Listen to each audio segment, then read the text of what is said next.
接下来一步。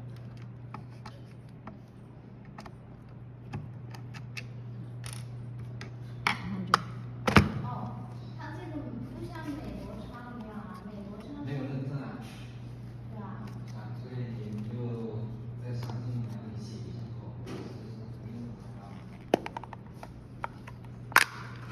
那你这怎么补啊？我再拿两个新的，假装是新的。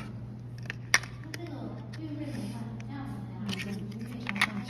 有的美国仓它就一个月才会便宜，是这样吗？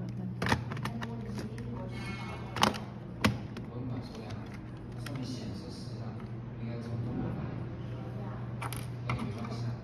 所以你在详情里面写你告诉客户说，